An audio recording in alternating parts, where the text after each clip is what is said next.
Piemonte. Viva Piemonte! Piemonte. Piemonte. Piemonte. Piemonte. Piemonte. Grande Piemonte. Grande. Viva Piemonte. Talk about Dolcetto from Doniano DOCG, 60 kilometers south of Turin. Dolcetto is a native grape variety from Piemonte. It's easy to grow, has some problems with fungal diseases, but ripens earlier than Barbera and Nebbiolo. Dolcetto means little sweet one, which refers to the kind of sweet tannins before fermentation, not to the dry fermented wine afterwards.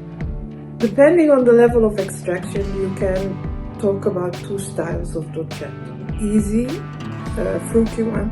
The second is a rounder, robusta one with spicy, earthy aroma. This 100% Dolcetto in the glass is made by Francesco Versio, with the young winemaker trained by Bruno Giacosa. Before he launched his own label, Semplice. This wine is far from simple. It's a well-balanced concentrated wine with fine-grained silky tannins. Some floral notes on the nose, juicy plum, blackberry, black cherry on the palate. Chin chin. My name is Ed, and I want to tell you the story about the Barbera grape. You can find the Barbera in the Piemonte, in the Langa, Asti and Monferrato area. Barbera has high alcohol, high acidity and moderate tannins. Red cherry fruit and black fruit. In the 80s, we discovered oak aging in the Barbera.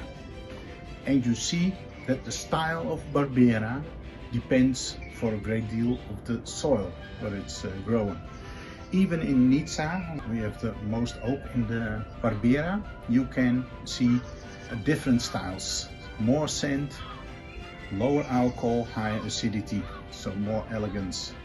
So even in the small area of Nizza, you have different styles.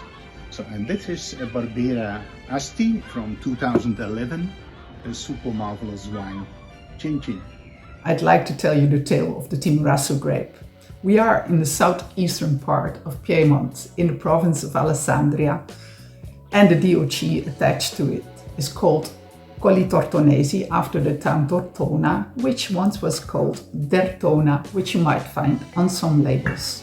It used to be a famous grape and wine, and in the time of Leonardo da Vinci, he bought it as a gift for the wedding of the Duchess of Milan. The fame lasted until the 20th century, and then the grape got nearly extinct, since it is a very difficult grape to grow. The producer Walter Massa in the 80s decided to rescue it, and since then the wine has made a comeback.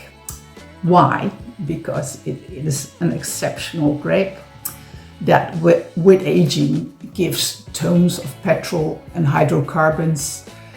Depending on the site, you have a limestone minerality going on, high acidity, savoriness is beautiful. So I say chin chin. Nebbiolo is certainly one of the kings of native Italian grapes. The grape is named after a nuvola, or cloud, for the fog that rests against the hills of this region. In Barolo DOCG and Piemonte, Nebbiolo grows in marine sedimentary soils that formed over 20 million years ago through erosion of the Piedmont Tertiary Basin. The soils have varying degrees of sand, clay, and limestone, and are categorized as Tortonian or Seravillian, or a combination of the two. Wines certainly show differently depending on where they're produced, offering a great adventure in wine. During the 1830s, Paolo Staglieno encouraged winemakers to make Nebbiolo in a dry style without a shadow of sweetness, unlike previous styles. Later that century, Napoleonic forces invaded and outgunned Piemontese soldiers fought valiantly to protect their homes, families, and vineyards. This expression of Nebbiolo made by Pietro Ratti represents the will of the Piemontese, revealing the connection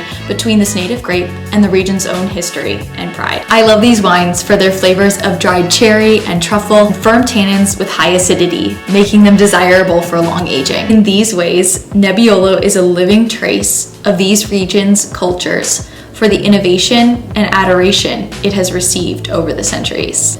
Chin chin! Salute!